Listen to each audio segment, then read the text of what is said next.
biar lebih solid di gini. Nah, lebih solid ya. Makan ya. Terima kasih. Sudah ada. Ininya diambil. Ya. Hari ini memang sidang tercepat yang selama ini kita bersidang, ya kan, beberapa menit saja gitu. Dokter Kiva OTW ya, masih belum sampai, dan kalau kabarnya sekarang udah sampai ya. Jadi bukan tidak hadir. Memang di jalan tol itu ada accident. Saya juga tadi agak terlambat. Memang kayaknya ada kebalik lah gitu loh.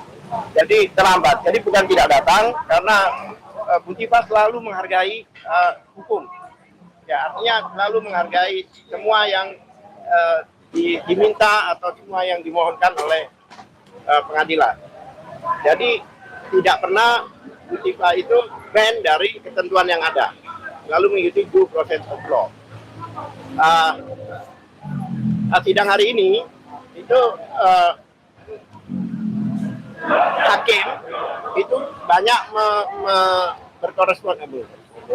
berkomunikasi dengan JPU, karena kami juga belum berhak untuk berbicara karena tidak ada Bu Tifa di samping kami. Ya, bukan terdakwa, kami tidak tahu apa statusnya sekarang. Tapi agak menarik tadi, ada permohonan dari JPU yang langsung kami dengar, yang menyatakan bahwa meminta Bu Tifa untuk wajib lapor kembali ke JPU. Nah, ini berarti tersirat di sini bahwa JPU mengakui bahwa status Bu Tifa bukan terdakwa lagi, tetapi masih tersangka. Pada waktu itu hakim sudah memutuskan, karena sudah dalam penguasaan hakim, ini kan sudah dalam penguasaan hakim, maka pada saat itu Bu Tifa tidak diminta untuk wajib lapor ke JPU. Nah, tapi JPU barusan itu, bahkan menurut saya ada pengakuan dari JPU, sejak batal demi hukum dia kembali sebagai tersangka. Kalau sebagai tersangka berarti harus dari awal. Jadi persidangan ini pun yang akan datang pun itu cacat hukum kalau memang tersangka. Faktanya sekarang pra peradilan juga menerima, ya kan, pra peradilan kan tidak menerima terdakwa, menerimanya kan tersangka.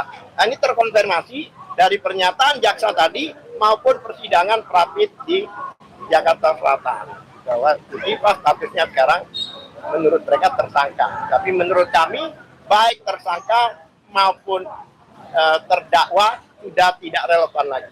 Karena tersangka itu tersangka itu adalah proses untuk menuju terdakwa. Kalau sudah terdakwa tidak mungkin kembali lagi ke tersangka. Seperti itu. Nah, kalau memang kita mengikuti apa yang namanya due process of law, itu pakai. Ada yang mau ditambahkan mengenai ketidakhadiran atau keterlambatan hadir Dokter Tifa? Cukup ya? Oke. Ada yang mau nambah? Oke, silakan. Ya, hari ini bukanlah Dokter Tifa tidak hadir, tapi memang dalam perjalanan. Sementara kami menerima undangan untuk persidangan hari ini adalah kemarin malam, baru malam hari ya diterima, bukanlah kemarin-kemarinnya, tapi malam hari di mana kami belum ada persiapan sama sekali, sehingga kami pun hari ini pagi ini tergopoh-gopoh untuk hadir di sini. Dan sesuai dengan Undang-Undang Nomor 20 Tahun 2025 Pasal 74 ya, itu jelas diatur bahwa undangan sidang yang dihadirkan oleh kejaksaan itu paling lambat adalah 7 hari. Dan ini belum memasuki 7 hari pun. Baru 24 jam pun belum kami terima. Walaupun surat itu tertanggal 10 Agustus yang lalu. 11 ya, 10 Agustus yang lalu. Jadi ini sudah tidak sesuai dengan undang-undang hukum acara yang dilaksanakan oleh jaksa sendiri. Maka apakah kita bersetuju untuk melanggar undang-undang di dalam persidangan ini? Tentu kalau kami dari pihak penasihat hukum kami tidak bersetuju untuk hal itu. Juga pasal 163 jelas dikatakan di huruf E itu, ketika ada pra peradilan maka pemeriksaan pokok perkara itu ditunda, gitu kan, sampai adanya putusan. Nah, putusan pun belum. Jadi jelas-jelas persidangan hari ini adalah melanggar 2 pasal dalam Undang-Undang Nomor 20 Tahun 2025 tersebut, Itu saja. Terima kasih. Oke. Ada yang mau tambahkan? Oke, silakan. Begini, saya tambahkan apa dikatakan rekan Burhan. Ya, pegang lagi. Ya, pegang. Rekan Burhan yang menyatakan bahwa kalau saya bacakan tepatnya ya, pasal 163 ayat 1 huruf E, jika permohonan peradilan dimohonkan ke pengadilan, maka pemeriksaan pokok perkara harus ditunda. Ini jelas, ya kan, harus ditunda. Bayangkan saja, ini baru permohonan masuk loh. Ini sudah sidang kami di Prapit di Jakarta Selatan, itu bahkan hari ini nanti siang kami sidang yang kedua. Baru permohonan aja pun ditunda, apalagi sudah sidang. Nampaknya jaksa tidak memahami mungkin ya, karena ya menurut kami ya wajar lah, karena itu mungkin undang-undang baru ya, tidak semua orang memahami. Jadi kami memaklumi. Oke, ada yang mau menambahkan mengenai eksistensi pasal 163 ayat 1 huruf E yang jelas-jelas mengatakan selama pemeriksaan sebagaimana dimaksud dalam huruf C belum selesai, maksudnya pemeriksaan pra-peradilan ya. Pemeriksaan pokok perkara di pengadilan tidak dapat diselenggarakan. Jadi dalam konteks Dr. Tifa adalah ada dua perkara yang sedang dan akan berjalan. Perkara pertama adalah perkara pra-peradilan yang pembacaan permohonannya sudah dilakukan kemarin, yaitu pada tanggal 11 Agustus ya. 12 Agustus 2026. Nah, sidang yang bakal digelar dan sudah digelar ya adalah sidang hari ini yang digelar secara cepat tanpa kehadiran Dr. Tifa adalah sidang di Pengadilan Negeri Jakarta Timur. Bagaimana Anda menanggapi soal tersebut? Ada dua sidang yang tiba-tiba berjalan beriringan, padahal ada eksistensi pasal 163 ayat 1 huruf E. Silakan, ada yang mau nambahkan selain yang disampaikan Pak Al tadi? Ya. Oke, Pak Wars. Ya, sebetulnya ini kan suatu hal yang menarik sebenarnya, Revi ya. Dari yang dulu dari KUHP lama, KUHP lama, Ya. jadi KUHP yang baru. Jaksa pun juga masih mempelajari dari dulu yang dianya bersifat full power di dalam KUHP.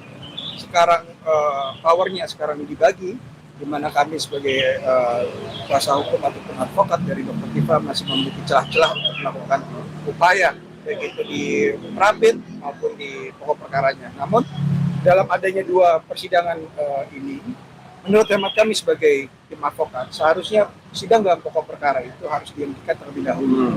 Yang menariknya adalah semalam pun setelah kami mendapat ada surat undangan, kami mencek di SIPP Pengadilan Negeri Jakarta Timur bahwa persidangan hari ini itu belum terdaftar. Yang menariknya mungkin di situ, mungkin tadi teman-teman sedikit lewat. Iya. Nah, jadi kita bisa cek di dalam SPP Pengadilan Negeri Jakarta Timur bahwa persidangan hari ini pun belum ada. Bahkan sampai tadi pagi pun kita cek belum ada di SIPP. Namun karena kami dan Dr. Tifa patut dengan hukum yang berlaku, maka kami pun hadir dalam persidangan. Dan kami tetap dalam pendapat kami sebagai tim kuasa hukum bahwa seharusnya persidangan dalam pokok perkara ini dihentikan terlebih dahulu sampai dengan adanya putusan pra-peradilan di Pengadilan Negeri Jakarta Selatan. Oke, ada yang mau nambahkan? Cukup untuk pasal ini cukup ya. Nah, sekarang kita ketahui bahwa tadi menariknya adalah hakim sama sekali tidak menyinggung soal pra-peradilan. Apakah karena memang sidangnya tidak dilanjutkan? Yang disinggung oleh hakim adalah soal pemanggilan secara patut. Tadi kan tim lawyer mengatakan bahwa, tim advokat mengatakan bahwa panggilan tersebut walaupun tertanggal 10 Agustus, tapi baru diterima kemarin malam. Nah, pertanyaannya adalah, kira-kira kenapa hakim kemudian tidak menyinggung soal pra-peradilan yang jelas-jelas patut diduga dia ketahui, dan kita tahu ada eksistensi pasal 163 ayat 1 huruf E. Karena sebagai lawyer Roy Suryo, saya berkepentingan juga. Karena kami juga sudah melakukan pra-peradilan. Prapit. Silakan, ada yang mau menambahkan ini? Ya, tadi. Hakim hanya bicara tentang pemanggilan secara patut, tapi tidak menyinggung pra-peradilan yang sedang berlangsung. Iya. Nampaknya hakim sendiri juga kebingungan ya. Saya juga tidak paham apakah pemanggilan dari administrasi ini sudah konsultasi dengan hakim yang menangani perkara ini gitu. Nampaknya juga kebingungan seperti kami gitu, nampaknya ya. Ya, kami melihat ya itu tadi rekan kami sempat menyampaikan bahwa ini juga pemanggilan yang tidak patut untuk persidangan, apalagi persidangan yang luar biasa ini hanya dipanggil tadi malam, kurang bukan 24 jam, mungkin kurang dari 24 jam. Agak aneh, biasanya panggilan-panggilan relatif itu seminggu sebelumnya atau ya minimal 3 hari sebelumnya. Nah, itulah, jadi banyak kejanggalan dan itu yang disinggung oleh hakim, masalah ketidakpatutan itu. Oleh sebab itu hakim dengan tegas mengundur bukan 1 minggu loh, 2 minggu sampai tanggal 27 hari Kamis. Baru kita beri, itu pun jika prapit kita ditolak. Tapi kalau jika prapit kita diterima, persidangan ini tidak akan ada. Tapi kalau JPU melakukan perlawanan banding, berarti harus menunggu proses banding itu. Oke, menarik ya. Ada 2 pekan, ya itu seperti pertanyaan titipan. 2 pekan itu apakah karena hakim paham bahwa ada pra peradilan sehingga nanti pra peradilan tersebut bisa saja tabrakan? Karena sudah saya hitungkan tadi waktunya, kira-kira putusan itu paling cepat baru Kamis. Itu. Padahal kalau dia misalnya panggil Kamis lagi, ya udah pasti tabrakan lagi ya. Itu satu. Yang kedua, mengapa di dalam pra peradilan yang diajukan Dr. Tifa yang kita ikuti kemarin itu sepertinya tidak final. Artinya kenapa kemudian masih juga meminta agar hakim pra peradilan memerintahkan perlawanan. Padahal tentu orang mengatakan kalau misalnya surat dakwaan dinyatakan cacat, batal demi hukum atau dibatalkan, kan game is over. Nah ini tolong lawyer-lawyernya itu mempertanggungjawabkannya. Siapa yang mau? Saya. Oke, silakan. Sebelum Al-Katiri ada yang lain dulu. Burhan. Al-Katiri. Oke, Al-Katiri dulu. Apa tadi yang ditanyakan? Saya lagi Oke, gini. Saya ulangi. Yang terakhir Ya kan? Biasanya dalam permohonan apapun di pengadilan orang minta yang tertinggi, final, ya.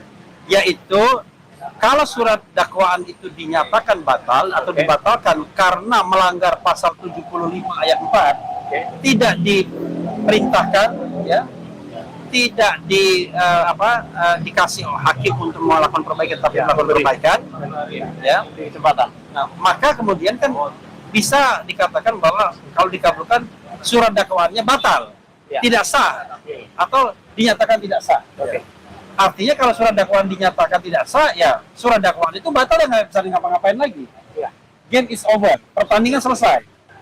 Bukan game, match is over.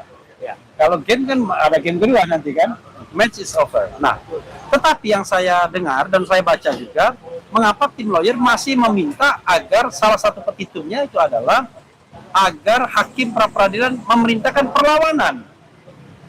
JPU PN jaksa penuntut umum melakukan perlawanan. Kalau misalnya hasilnya begitu, kan akan ada sidang lagi nanti kalau seandainya nanti diajukan ke pengadilan tinggi dan kemudian dikabulkan. Silakan. Ya. Sebenarnya kita itu harus merujuk pada putusan pengadilan. Hakim telah memutuskan di dalam konsiderannya, di dalam pertimbangannya, itu memang menyinggung pasal 75 KUHP baru itu. Tetapi ayat yang digunakan di situ, yang dituliskan di situ, yaitu ayat 2B, ayat 3, kemudian loncat ke 206. 206 itu adalah untuk banding. Itu arahan hakim. Tapi hakim tidak mengarahkan ke 75 ayat 4. Nah, 75 ayat 4 sendiri itu bukan demi hukum, tapi subjektivitas hakim. Karena bunyinya adalah hakim memberikan kesempatan pada JPU. Jadi itu memberi. Tapi hakim tidak ada memberi, itu harus aktif, proaktif. Dia memberi. Tapi dia tidak memberi, berarti kesimpulannya hakim tidak menggunakan kewenangannya di situ. Ya. Tapi dia merujuk juga, kenapa dia merujuk pasal 206? Berarti JPU diberi jalan, diberi jalur jika memang mau melakukan perlawanan, yaitu dengan perlawanan banding. Ada di situ 206 itu yang disinggung. Nah, sedangkan ayat 4 itu tidak disebutkan. Berarti dia tidak gunakan kewenangannya. Ngapain dipaksain? Apalagi yang maksud batal demi hukum itu sudah tidak ada. Kalau rumah itu sudah ambruk, sudah tinggal tanah. Kalau tinggal tanah, apalagi yang diperbaiki. Kalau tanaman itu dicabut akar-akarnya. Ya kan, melakukan perbaikan itu sesuatu yang compang-camping. Ini sudah nggak ada. Batal demi hukum itu artinya dianggap tidak ada. Itu definisinya batal demi hukum. Banyak profesor yang mengatakan sifat sudah bebas, baik terdakwa maupun tersangka sudah tidak melekat pada status dokter tiba. Ya, tapi pertanyaan saya belum dijawab. Yang mana tanya? Kenapa dalam petitum pra peradilan masih minta agar hakim tunggal pra peradilan itu memerintahkan dilakukannya perlawanan dengan mekanisme pasal 206 ayat 4. Oh itu ya. Kalau dikabulkan kan berarti masih panjang ini perjalanan. Iya. Memang pra peradilan kami itu bukan untuk kepentingan Budiva, tapi berkepentingan penegakan hukum, kepentingan keadilan. Iya, untuk seluruh bangsa Indonesia. Jangan sampai ini menjadi jurisprudensi nanti begitu. Jadi Budiva tidak dalam mengajukan pra peradilan bukan untuk kepentingan dia pribadi. Buktinya apa? Tidak ada permohonan untuk dibebaskan, status tersangkanya dicabut, tidak ada. Murni malah mengarahkan, ikutilah arahan hakim yang merujuk ke 206 itu. Silakan relawan. Bahkan begitu bunyi petitum kita. Mengarahkan karena kami siap untuk itu. Kalau jalur ini dilalui. Kalau faktanya nanti dia melawan dengan banding ternyata putusan dari eksepsi kita dibatalkan, ya go ahead. Kami siap untuk bersidang 3 tahun sampai 4 tahun ke depan. Ada yang mau nambahkan? Nah, cukup. Ada yang mau nambahkan? Cukup. Ya, ada yang lain yang mau di-share? Silakan. Atau closing statement? Silakan. Ya mungkin sedikit tambahan aja tadi dari pertanyaan Bang Refli. Iya. Kenapa sampai hakim memberikan kesempatan sampai 2 minggu untuk sidang selanjutnya di sini? Iya. Karena tadi yang saya tangkap dari majelis hakim mengatakan apabila dipanggil 7 hari untuk di minggu depan itu dianggap tidak patut juga karena belum masuk ke 7 harinya. Seperti itu. Jadi tadi hakim meminta supaya dianggap patut, dia meminta untuk ditunda selama 2 minggu di tanggal 23 Agustus. Seperti itu. Iya, kawan-kawan semua, saudara sekalian, ini closing statement dari saya sendiri ya. Menurut saya memang kita harus berjuang agar pasal 163 ayat 1 huruf E itu tetap dipertahankan. Karena kalau misalnya persidangan ini digelar dan pra peradilan masih berlangsung, maka gugur bisa pasal 163 itu praktis dalam praktek. Nah ini yang kita tidak inginkan, karena kalau kita bicara pra peradilan itu kepentingan lawyer tentunya. Saya katakan hakim tidak berkepentingan terhadap pra peradilan, malah capek dia. Penyidik dan penuntut tidak berkepentingan karena dia dituntut, karena dia dimohonkan. Yang berkepentingan tentu kita. Nah, karena itu ya sama-sama kita jaga. Saya tadi kalau misalnya sidang diteruskan, saya berharap sekalian walk out. Cuma satu pertanyaan terakhir ya. Terakhir terus. Terakhir benar. Karena ini penting ini. Nggak khawatir tuh klien Anda. Ya, nggak khawatir klien Anda kemudian tiba-tiba ditahan karena dianggap tidak kooperatif. This is the question, the last question. Ada yang mau menjawab? Ya silakan. Kami sampaikan tadi pada hakim bahwa Budiva OTW bukan nggak hadir. Oke. Ya kan? Memang kalau di pengadilan itu memang harus menunggu para pihak. Contohnya jaksa harus menghadirkan dari tahanan. Ya kalau dia belum datang gimana?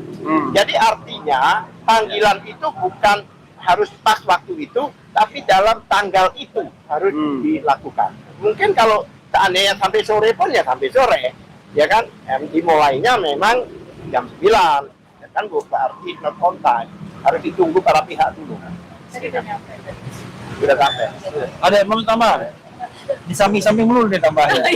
Samping-samping saja. Sudah. Mau tambah silakan. Nah. Ya, pada hari ini memang kami dari kuasa itu Budiva itu selalu siap.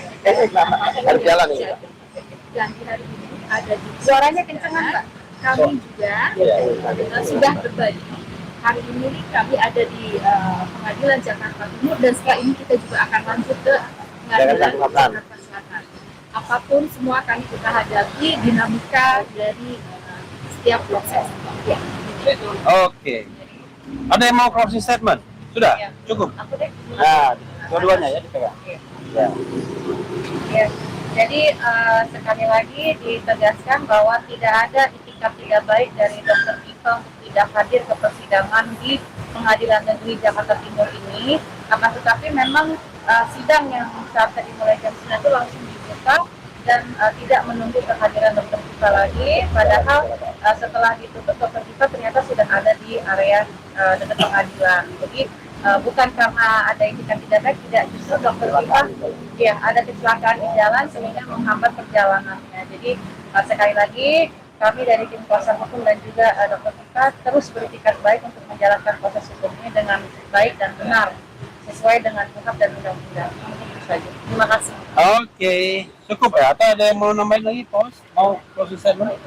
Cukup ya. Ya, saudara sekalian, kenapa saya perlu datang ke sini juga, walaupun saya lawyernya Roy Suryo, dan saya tahu bakal tidak lama persidangan ini, karena memang ini pembelajaran bagi kita dan juga pertahanan bagi para advokat agar jangan sampai kemudian eksistensi pra peradilan itu dibatalkan, digagalkan dengan memulai perkara pokok, yaitu pembacaan surat dakwaan. Jadi sampai kapanpun surat dakwaan tidak boleh dibacakan kalau pemeriksaan pra peradilan masih berlangsung. Begitu saja. Wah.